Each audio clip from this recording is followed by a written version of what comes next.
Welcome, I'm the Gothic Librarian, and today I'm gonna read for you a story from subreddit Let's Not Meet. I also have a new mic, and I'm still testing it out. Okay, let's start.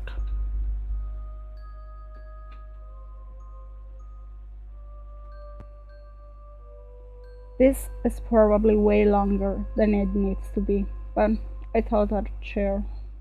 Apologize if this does not belong here. This happened a few years ago. I was early into secondary school at the time. Also, at the time, I was annoying as hell.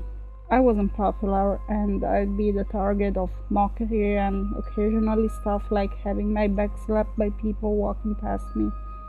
It never really affected me though, other than incidents at the hand of this one student. We'll call her Julia. Julia was one of the oldest kids in the year, if not the oldest, and one of the tallest. She was very pale and very thin. She kept her hair in a pixie cut and was actually quite androgynous. I actually thought she was a boy for the first 3 weeks of school. On the second day of the first year 7, we had our first drama class. We just played getting to know each other games.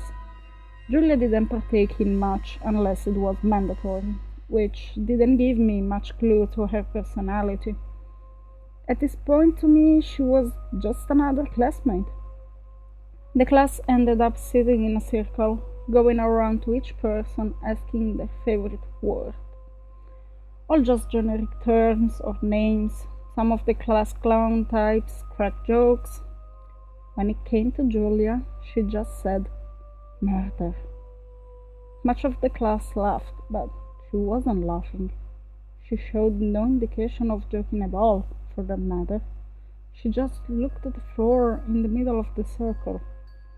I didn't really have much involvement with her for the next few days, until our first humanities class, basically history/ethics combined into one lesson. The teacher chose our seating plan, and I was sat next to her. Julia would make fun of me for things like misspelling words in my work or stuttering. I was used to this. It was a common thing for me, and I wasn't particularly bothered, but she would make really, really low blows, insulting my family, reducing me to nothing, telling me I was going to get nowhere in life, you name it. I think the most physically violent thing that happened was her beating me to the ground with a textbook before the teacher stepped in and snapped at her. After a few weeks of these lessons, she began to develop a weird kind of hate crush on Reese and left me alone more. A good few months into the year, it had been a while since she had done anything worth noting here. But then it started to get weird. The school canteen would often be crowded by our year group at lunch. One day, I ended up sat at a table with an assortment of kids from my class, including Julia and a girl she sometimes hung out with who was actually very sweet, so I'm not sure how they ended up getting along. Towards the end of lunch, students started clearing out to their next lessons, leaving the room fairly empty save for about 50 or so kids still loitering. Julia, me, and her friend were the only ones left at the table. It had been a while since Julia had started on me, so I thought I'd try to strike up a friendly conversation. Julia interrupted me. She looked me dead in the eye, and with the most emotionless expression I've ever seen a human utter, said these words to me. "Please, stop talking. You are nothing to me.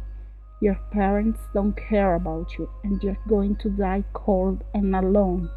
Do yourself a favor and stop talking, or I'm going to detach your mandible from your cranium. I'm not kidding. I could do it right here, right now." I can't remember the rest of what she said exactly, but she gruesomely detailed how she would like to kill me. I was speechless. Her expression really did say she was not fucking around. It just got up and left in a state of slight fear. Other kids had had much more violent experiences with her, to a degree. Apparently, in a science class where her set was watching the first-hand dissection of a pig, she showed keen interest and a concerning knowledge of anatomy and how to perform various operations on creatures. This was the only time I've heard of her showing excitement over something. Another, less gory, more sickening event took place in our woodshop class. The shop was attached to a computer room, used for making blueprints and such. It was very secluded, and you'd need to actually be in the doorway to see what was happening in there from outside. On this particular day's lesson, we had to plan out creating a box complete with a latch, and then actually make it. Step 1 was writing down plans in our book. Step 2 was making a layout for it on some kind of blueprint software. Now, the smartest kid in our class, Paul, completed his work very quickly, soon followed by Julia completing hers. Paul was short. What he lacked in height, he made up for in brains and humor, and everyone liked him, including Julia. According to classmates, they had actually been somewhat friends. When they had finished their work, they were permitted to go to the computer suite to complete the next step, and the teacher gave the rest of us a lecture and answered questions as he often did mid-lesson.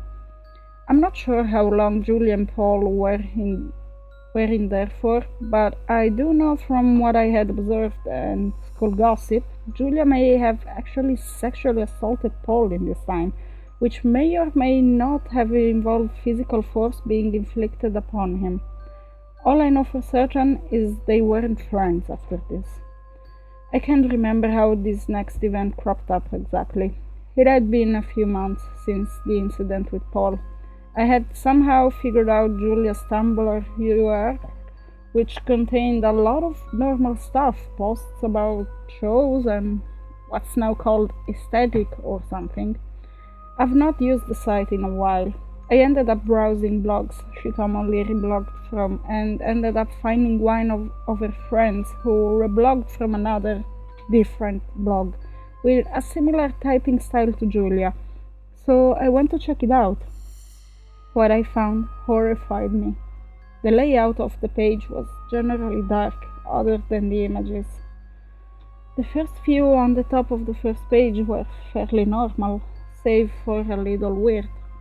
She'd reblogged a few images of knives and one of what appeared to be a bed. After that, it got more and more disturbing. I do not want to repeat some of the things she had posted. If I had to sum it up, very graphic, very heavy, real gore.